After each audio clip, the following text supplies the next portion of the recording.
कहानी की शुरुआत एक अंधेरी रात से होती है जहाँ कुछ तांत्रिक एक हाईवे के पास जादू कर रहे थे और इस जादू के जरिए वो लोग शैतान को धरती पर बुलाना चाहते थे जो असल में नर्क का राजकुमार था। ये पूजा खत्म होने ही वाली थी कि तभी एक बाइकर्स का ग्रुप वहाँ पहुँच गया और उस ग्रुप के लीडर रोच ने उस तांत्रिक के ऊपर एक तीर चला दिया जिसके चलते वो तांत्रिक सीधा आग में गिर गया। इसके बाद उन बाइकर्स ने बाकी लोगों पर भी हमला करना शुरू कर दिया और उन सभी को खत्म करने के बाद जब बाइकर्स अपनी जीत का जश्न मना रहे थे तभी एक आदमी ने रोच के ऊपर हमला करने की कोशिश की पर जख्मी होने की वजह से वो बाइक से नीचे गिर गया। पर उसे देखते ही रोच ने उस पर भी तीर चला दिया जो सीधा उसकी बाइक की टंकी पर लगा। इसके बाद रोच और उसके सभी साथी वहां से निकल गए पर उन्हें इस चीज का बिल्कुल भी अंदाजा नहीं था कि कुछ शक्तियों ने उस तांत्रिक को दोबारा से जिंदा कर दिया था जो पूरी तरह से बदल चुका था। उस तांत्रिक ने वापस खड़े होने के बाद सबसे पहले अपने साथियों की लाशों को देखा जिसके बाद वो उस बाइक के पास गया जिसकी टंकी पर वो तीर लगा हुआ था और उसने टंकी का ढक्कन खोलकर उसमें अपना सारा खून डाल दिया जिसके बाद उसका इंसानी शरीर तो जमीन पर गिर गया और अब उस बाइक के अंदर शैतान की ताकतें भी आ चुकी थी। अगले दिन नॉडी नाम का एक डिलीवरी बॉय अपने लिए एक सेकंड हैंड बाइक खरीदने के लिए दुकान में गया जहां दुकानदार ने उससे बाइक के लिए $1500 की मांग की पर नॉडी ने उसकी टंकी पर हुए छेद को देखते हुए ये सौदा 1100 में करने का फैसला किया जिसके बाद वो शाम को बाइक ले जाने का वादा करके वहां से निकल गया। पर वो ये नहीं जानता था कि ये बाइक आगे जाकर उसकी जिंदगी में तबाही मचाने वाली है। कुछ देर बाद जब वो अपने काम पर पहुंचा तो उसकी मुलाकात अपनी गर्लफ्रेंड किम से हुई जो उसी के साथ काम करती थी। नॉडी ने अपनी गर्लफ्रेंड को बाइक खरीदने के बारे में बताया पर उसने बाइक का रेट सिर्फ 600 ही बताया ताकि वो गुस्सा न करने लगे और साथ ही उसने किम को शाम को बाइक उठाने के बाद मिलने का वादा भी किया। उसी शाम नॉडी अपने दोस्त बजर के साथ उसकी वैन में बाइक को घर ले आया जिसके बाद वो किम को बुलाने के लिए घर के अंदर चला गया और इसी मौके का फायदा उठाकर बजर ने बाइक की टंकी की कैप चोरी कर ली। थोड़ी देर बाद जब नॉडी और किम वापस आए तो उसने ऐसा नाटक किया मानो कुछ हुआ ही ना हो। इसके बाद वो लोग बाइक को गैराज में ले गए जहां नॉडी ने उसे स्टार्ट करने की बहुत कोशिश की मगर वो नाकामयाब रहा जिसके बाद बजर खुद उस बाइक को ठीक करने में लग गया पर इस दौरान गलती से उसके हाथ पर चोट लग गई जिससे कुछ खून बाइक के इंजन पर गिर गया। अगले दिन किम और नॉडी उस बाइक को गैराज में ही छोड़कर अपने काम पर चले गए पर काम पर जाने से पहले उनकी नजर बाइक के फ्यूल कैप पर पड़ी जो पता नहीं कैसे वापस अपनी जगह पर आ गया था। कुछ देर बाद किम को पुलिस का फोन आया जिन्होंने उसे बताया कि पिछली रात बजर के साथ उसके घर में कुछ बहुत ही खतरनाक हुआ है और ये खबर सुनते ही नॉडी तुरंत उसके घर पहुंच गया जहां बजर के पड़ोसियों ने उसे बताया कि असल में रात को एक अनजान आदमी उसके घर में घुसकर उसका कत्ल करके भाग गया था। इसके बाद नॉडी को घर के अंदर ले जाया गया जहां चारों तरफ खून और टायर्स के निशान पड़े हुए थे। साथ ही इन्वेस्टिगेशन ऑफिसर क्लीवर ने नॉडी को उसके दोस्त की लाश भी दिखाई जिसका सर कटा हुआ था। नॉडी से कुछ सवाल करने के बाद क्लीवर ने उसे घर जाने की इजाजत दे दी जिसके बाद अब नॉडी उस खून भरे कमरे और ऑफिसर क्लीवर की लहसुन की महक वाली सांस दोनों से दूर जा सकता था। वापस घर आने के बाद नॉडी दोबारा अपनी बाइक को ठीक करने में लग गया और घंटों की मेहनत के बाद उसने बाइक की टंकी भी बदल दी। वहीं किम अभी भी बजर की मौत की खबर से उभर नहीं पाई थी पर नॉडी को इस चीज से कोई खास फर्क नहीं पड़ रहा था और वो घर से अपना हेलमेट लेने के लिए चला गया। जब किम नॉडी का इंतजार करते हुए गैराज में बाइक को निहार रही थी तब वो ये नहीं जानती थी कि बाइक भी उस वक्त उसे ही देख रही है। कुछ देर बाद जब नॉडी अपना हेलमेट लेकर वापस आया तो वो अपनी नई बाइक को चलाने के लिए बहुत ज्यादा उत्सुक था और वो तुरंत ही उसे लेकर सड़क पर निकल गया। अभी नॉडी ने अपनी बाइक का मजा लेना शुरू ही किया था कि तभी वहां पर वही बाइकर ग्रुप दोबारा से पहुंच गया जिन्हें उस बाइक ने तुरंत ही पहचान लिया जिसके बाद उस बाइक ने एक एक करके उन सभी बाइकर्स पर हमला करना शुरू कर दिया। ये सब देखकर नॉडी को कुछ भी समझ नहीं आ रहा था और उसके लिए इससे भी बुरी खबर ये थी कि उन बाइकर्स ने चिल्ला चिल्ला कर ये ऐलान किया कि वो नॉडी से बदला जरूर लेंगे पर इसके बावजूद भी नॉडी खुद को शांत करते हुए वापस अपने घर पहुंच गया।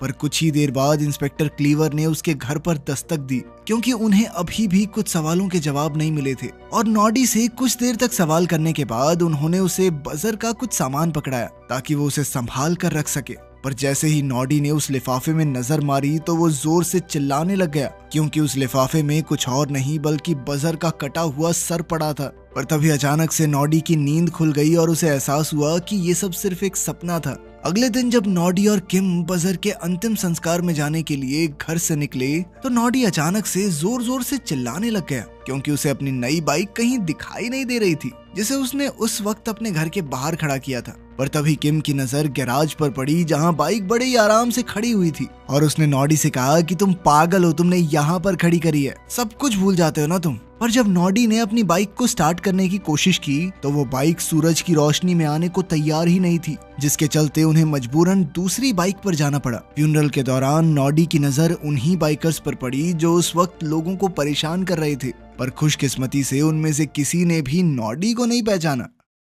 वापस घर आने के बाद नॉडी दोबारा से अपनी बाइक को ठीक करने में लग गया और कुछ देर बाद उसकी बाइक चालू भी हो गई। पर वो ये नहीं जानता था कि उसकी बाइक सिर्फ इसलिए चालू हुई थी क्योंकि तब तक सूरज डूब चुका था। इसके बाद वो किम को अपनी बाइक पर बैठाकर एक बार में ले गया, जहां उसने अपनी बाइक को बाहर ही पार्क कर दिया। पर कुछ देर बाद जब वही बाइकर गैंग उस बार के बाहर से गुजरा तो उन्होंने तुरंत ही उस बाइक को पहचान लिया। उधर बार में नॉडी उस वक्त अपने और किम के लिए ड्रिंक्स ऑर्डर कर रहा था कि तभी अचानक रोज का चलाया हुआ एक तीर सीधा आकर उसके सामने पड़े टेबल पर लगा। और इसके बावजूद भी नॉडी उन सभी को नजरअंदाज करते हुए पूल खेलने चला गया। और वो बाइकर्स इतनी आसानी से उसका पीछा छोड़ने वाले नहीं थे। और अब रोच ने नॉडी को और ज्यादा उकसाना शुरू कर दिया। जब इससे भी बात नहीं बनी तो उसके एक साथी कूपर ने जाकर किम को छेड़ना शुरू कर दिया। और जब किम ने उसे दूर जाने को कहा तो कूपर ने गुस्से में पूल टेबल पर ही वार कर दिया। इसी मौके का फायदा उठाकर नॉडी ने उसे पीटना शुरू कर दिया, जिसके बाद रोच और उसके बाकी साथी भी इस लड़ाई में कूद गए,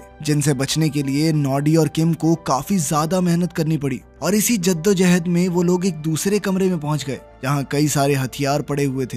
हथियारों को देखते ही रोच ने नॉडी पर एक तलवार से हमला करना शुरू कर दिया, जिसके बाद नॉडी को भी मजबूरन एक तलवार उठानी पड़ी। इसी बीच नॉडी ने रोच को टेबल से धक्का मारकर किम से कहा कि जल्दी बाहर जाकर बाइक स्टार्ट करो ताकि वो लोग जल्द से जल्द वहां से भाग सकें। इधर किम अपने बॉयफ्रेंड की बात मानते हुए बाइक को स्टार्ट कर रही थी, लेकिन उसी वक्त नॉडी बाइकर्स से बचने के लिए ऊपर वाले कमरे की तरफ भागा। वो बाइकर्स इतनी जल्दी हार मानने वाले नहीं थे और इसीलिए नॉडी को उन्हें रोकने के लिए तलवार का इस्तेमाल करना पड़ा, जिसके बाद वो उन्हें सीढ़ियों से नीचे धक्का मारकर खिड़की से बाहर कूद गया। पर जैसे ही वो बाहर निकला तभी रोज का एक तीर सीधा आकर उसके हाथ पर लग गया, लेकिन फिर भी वो किसी तरह से बाइक के पीछे जाकर बैठ गया जहां किम उसका इंतजार कर रही थी। वहां से निकलने के बाद उन दोनों ने कुछ खाने के लिए रुकने का फैसला किया और जब नॉडी खाने का ऑर्डर देने के लिए अंदर गया तो उस वक्त किम बाहर बाइक पर ही उसका इंतजार कर रही थी। तभी उसने नॉडी को खाने में थोड़ा एक्स्ट्रा लहसुन डालने को कहा, लेकिन लहसुन शब्द सुनते ही अचानक से बाइक को बहुत ज्यादा गुस्सा आ गया, जिसके बाद बाइक किम को अपने ऊपर बिठाकर वहां से निकल गई। किम ने बाइक को रोकने की बहुत कोशिशें की पर इसका कोई फायदा नहीं हुआ और उस बाइक ने किम को एक अंधेरी गली में ले जाकर गिरा दिया। पर जैसे ही वो किम पर हमला करने लगी तो उसकी नजर उसके गले में लटके हुए जीसस क्रॉस पर पड़ी, जिसे देखते ही वो बाइक वहां से चली गई। पर वो अभी भी खून की प्यासी थी और इसीलिए वो वापस उस बार में पहुंच गई जहां सभी बाइकर्स अभी भी मौजूद थे। अचानक रोच को बाहर कुछ आवाज सुनाई दी, जिसके बाद उसने कूपर को बाहर जाकर देखने को कहा। जब कूपर ने बाहर निकलकर देखा तो उसकी नजर अपनी तबाह हो चुकी बाइक पर पड़ी, जिसे देखकर वो बहुत ज्यादा गुस्से में आ गया और उसने उस शैतानी बाइक पर बैठकर उसके मालिक से बदला लेने का फैसला किया। पर थोड़ी दूर जाते ही कूपर को एहसास हुआ कि वो बाइक अपने आप ही चल रही है और जब उसने बाइक को काबू करने की कोशिश की तो उस बाइक ने नुकीली चीजों से उस पर हमला करना शुरू कर दिया, जिसके बाद कूपर दर्द से चिल्ला रहा था। पर उस बाइक का मन अभी भी नहीं भरा था और उसने कूपर को उठाकर एक लोहे की रेलिंग पर फेंक दिया, जिससे उसकी मौके पर ही मौत हो गई। उधर जब उसके बाकी साथी बार से बाहर निकले तो उस शापित बाइक ने उनका भी पीछा करना शुरू कर दिया और कुछ ही देर बाद उसने एक एक करके सभी बाइकर्स को खत्म कर दिया, जिसके बाद अब सिर्फ रोच बचा हुआ था। और जब उसने पीछे मुड़कर देखा तो उस शापित बाइक के अलावा वहां कोई भी नहीं था। ये देखते ही रोच ने उस बाइक के ऊपर एक आखिरी तीर चलाया जो सीधा जाकर उसकी लाइट में घुस गया। पर वो बाइक इतनी जल्दी हार नहीं मानने वाली थी और उसने रोच के ऊपर भी नुकीली चीजों से हमला करना शुरू कर दिया, जिसके बाद रोच के बचने का कोई चांस नहीं था। पर तभी उस बाइक की नजर एक रोड साइन पर पड़ी जिस पर जीसस क्रॉस जैसा एक निशान बना हुआ था, जिसे देखते ही उस शापित बाइक ने अपना रास्ता बदल लिया। उधर नॉडी अपने घर तो पहुंच गया पर उसे ना तो अपनी बाइक का कुछ पता था और ना ही किम का। पर कुछ देर बाद एक फोन आया जिसमें किसी आदमी ने उसे किम के हॉस्पिटल में दाखिल होने की खबर दी। ये खबर सुनते ही नॉडी तुरंत हॉस्पिटल के लिए निकल गया। उधर रोज भी अपना इलाज कराने के लिए हॉस्पिटल में पहुंचा, पर उसे ये नहीं पता था कि उस वक्त पुलिस उसके साथियों की लाश की जांच कर रही थी और उन सभी के सर कटे हुए थे। जल्द ही इंस्पेक्टर क्लीवर भी हॉस्पिटल में पहुंच गया, जिसने रोज को पूछताछ के लिए अरेस्ट कर लिया। कुछ देर बाद नॉडी भी हॉस्पिटल पहुंचा, जहां उसकी मुलाकात किम से हुई, जो उस वक्त बहुत ही ज्यादा डरी हुई थी। किम ने अपने बॉयफ्रेंड को उस बाइक की असलियत बताने की बहुत कोशिश की, पर नॉडी ये मानने को तैयार ही नहीं था। उसे लग रहा था कि किम ज्यादा डर गई है, इस वजह से कुछ भी अनशंट बोल रही है। उसने किम को समझाया कि ये सिर्फ तुम्हारा वहम है। उधर इंस्पेक्टर क्लीवर भी रोज से पूछताछ कर रहा था और वो भी इस बात को मानने को तैयार नहीं था कि एक मामूली सी बाइक ने अकेले इतने सारे आदमियों का कत्ल कर दिया है। लेकिन ये बात एकदम सच थी कि एक शापित बाइक रात को पूरे शहर में घूम रही है, और जब वो बाइक कुछ देर के लिए आराम करने के लिए 1 नंबर पार्किंग जोन में रुकी तो एक फीमेल पुलिस ऑफिसर ने उसका चालान काटने की कोशिश की, पर जैसे ही उस पुलिस वाली ने हेडलाइट को छुआ तो बाइक ने उस पुलिस वाली का हाथ ही काट लिया, जिसके बाद वो बाइक आराम से वापस अपने गैराज में चली गई। अगली सुबह काम पर जाने से पहले जब नॉडी अपनी बाइक को देखने के लिए गैराज में गया तो उसकी नजर बाइक की हेडलाइट में फंसे एक इंसानी हाथ पर पड़ी, और जब उसने अपनी बाइक की टंकी खोली तो वो पूरी तरह से खून से भरी हुई थी। और ये सब देखकर नॉडी बहुत ज्यादा डर गया, जिसके बाद वो तुरंत चर्च की तरफ भागा, जहाँ प्रीस्ट के असिस्टेंट ने उसे बताया कि प्रीस्ट 9 बजे से पहले नहीं आने वाला। पर नॉडी के पास इतना समय नहीं था और इसीलिए उसने असिस्टेंट को डरा धमकाकर प्रीस्ट को जल्द से जल्द बुलाने को कहा। कुछ देर बाद असिस्टेंट उसे प्रीस्ट से मिलवाने के लिए कन्फेशन रूम में ले गया, जहां उसने प्रीस्ट को अपनी परेशानी के बारे में बताया। पर शुरुआत में तो प्रीस्ट ने भी उसकी बात पर विश्वास नहीं किया, पर नॉडी के बार बार प्रार्थना करने पर प्रीस्ट उसके साथ जाने के लिए तैयार हो गया। लेकिन जब वो लोग वहां पहुंचे तो वहां उन्हें कोई भी ऐसा सुराग नहीं मिला जिससे ये साबित हो सके कि ये बाइक शापित है। लेकिन अब भी वो बाइक सूरज की रोशनी में आने के लिए तैयार नहीं थी, और जब प्रीस्ट ने जबरदस्ती उसे रोशनी में लाने की कोशिश की तो उस बाइक ने अपनी ब्रेक से प्रीस्ट की उंगली काट दी, जिसके बाद नॉडी तुरंत ही प्रीस्ट को हॉस्पिटल ले गया, जहां किम पहले से दाखिल थी। और अब उन सभी को ये विश्वास हो गया था कि उस बाइक में जरूर कोई शैतानी आत्मा मौजूद है। पर इस चीज को सही करने के लिए उन्हें पहले ये जानना जरूरी था कि आखिर उस बाइक में कौन सी आत्मा थी, क्योंकि प्रीस्ट के मुताबिक हर एक आत्मा को बाहर निकालने के लिए एक अलग किस्म के तरीके का इस्तेमाल करना पड़ता है। अब ये पता लगाने के लिए प्रीस्ट को नॉडी की मदद चाहिए थी, लेकिन हॉस्पिटल से जाने से पहले उन्होंने किम को एक जीसस क्रॉस का साइन पकड़ाते हुए उसके चारों तरफ लहसुन की माला टांग दी, ताकि वो बाइक उस पर हमला ना कर सके। इसके बाद वो लोग दोबारा चर्च गए, जहां उन्होंने पूजा के लिए सारा जरूरी सामान उठाया, और अब उन्हें जल्द से जल्द वापस गैराज पहुंचना था, क्योंकि पूजा के लिए सूरज की रोशनी होना बहुत ज्यादा जरूरी था। लेकिन तब तक उस शापित बाइक को भी उनके प्लान के बारे में पता चल गया था, इसीलिए उसने उनकी बाइक रास्ते में ही खराब कर दी, जिसके बाद उनके पास बस का इस्तेमाल करने के अलावा और कोई दूसरा चारा नहीं था। इसी वजह से उनका बहुत ज्यादा समय बर्बाद हो गया। जब तक वो लोग गैराज पहुंचे तब तक सूरज नीचे जा चुका था, पर इसके बावजूद भी प्रीस्ट ने पूजा की तैयारी करना शुरू कर दिया। जैसे ही प्रीस्ट ने मंत्र पढ़ना शुरू किया तो पहले तो बाइक को कुछ भी नहीं हुआ, लेकिन कुछ ही देर बाद उसने अपनी ताकत से तेज हवाएं चलानी शुरू कर दी, और जब प्रीस्ट इससे भी नहीं माना तो उसने प्रीस्ट को दीवार से चिपका कर अलग अलग चीजों से हमला करना शुरू कर दिया। लेकिन प्रीस्ट अभी भी हार मानने को तैयार नहीं था और वो लगातार मंत्र पढ़ रहा था, जिसके चलते थोड़ी देर बाद वो बाइक कमजोर पड़ गई।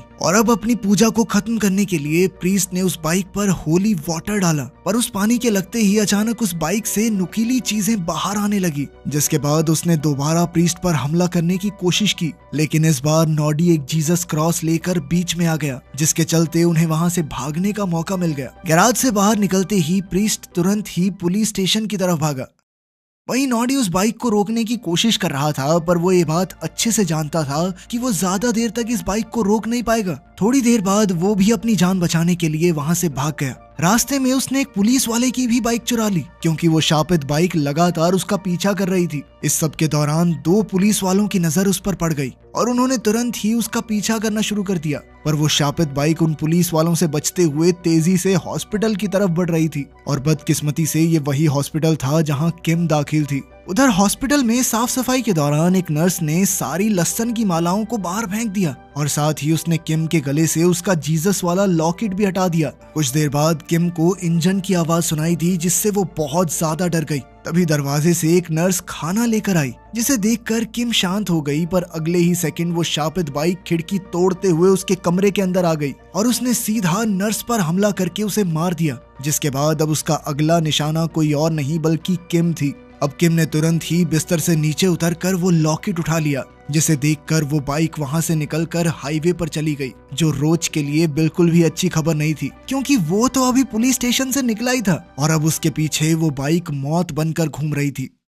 उस बाइक को देखते ही रोच ने तेजी से वहां से भागने की कोशिश की, पर इसी बीच उसकी टक्कर एक गाड़ी से हो गई, जिसके चलते वो सीधा एक खिड़की तोड़ते हुए कॉफिन में घुस गया। रोच को खत्म करने के बाद अब उस बाइक का निशाना था नॉडी, और जैसे ही बाइक ने उस पर हमला किया तो वो बचने के लिए दीवार के ऊपर चढ़ गया और नॉडी तक पहुंचने के चक्कर में बाइक का टायर उसमें फंस गया। इसी मौके का फायदा उठाकर नॉडी ने उस बाइक को तालाब में गिरा दिया, जिसके बाद उसे लग रहा था कि सब कुछ सही हो गया है, पर कुछ ही देर बाद उसकी नजर बाइक की हेडलाइट्स पर पड़ी, जो अभी तक जल रही थी, और ये देखते ही वो अपनी जान बचाने के लिए रोड की तरफ भागा, जहां उसकी मुलाकात इंस्पेक्टर क्लीवर से हुई, जिन्हें तब तक सारी कहानी पता चल गई थी। और उस वक्त उनके साथ किम और प्रीस्ट भी थे, पर नॉडी इतना ज्यादा डरा हुआ था कि वो उन सभी को नजरअंदाज करते हुए सीधा एक जिम में घुस गया, और कुछ ही देर बाद वो बाइक भी वहां पहुंच गई। जब एक आदमी ने उसे रोकने की कोशिश की तो बाइक ने एक नुकीली चीज से उसके हाथ पर हमला कर दिया। ये देखते ही नॉडी की बस हो गई और उसने उस बाइक पर हमला करना शुरू कर दिया।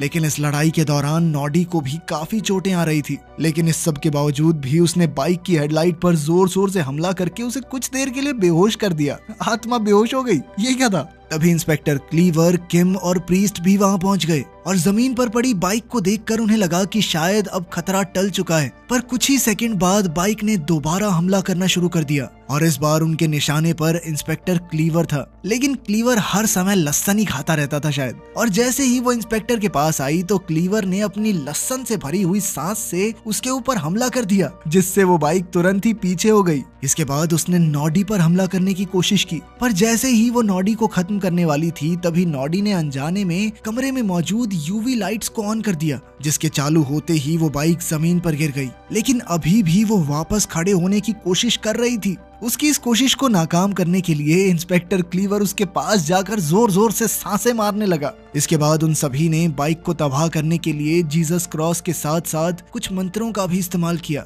और उस बाइक को तबाह करने के बाद नॉडी और किम की जिंदगी दोबारा से पहले जैसी हो गई। एक दिन जब नॉडी अपनी बाइक को ठीक कर रहा था तो अनजाने में उसका हाथ कट गया और उससे निकल रहे खून को साफ करने के लिए उसने एक कपड़े का इस्तेमाल किया। लेकिन किम ने कहा कि उन्हें डॉक्टर के पास जाना चाहिए और उन्होंने उस कपड़े को वहीं पर छोड़ दिया, जिससे निकल रही खून की कुछ बूंदें नीचे पड़ी उस बाइक की टंकी पर गिर गई, जिसने तुरंत ही उस कपड़े को अंदर खींच लिया, जिसका मतलब था कि वो बाइक अभी भी जिंदा थी। तो कैसी लगी ये खूनी बाइक की स्टोरी? कमेंट्स में जरूर बताना। मिलते हैं अगली वीडियो में।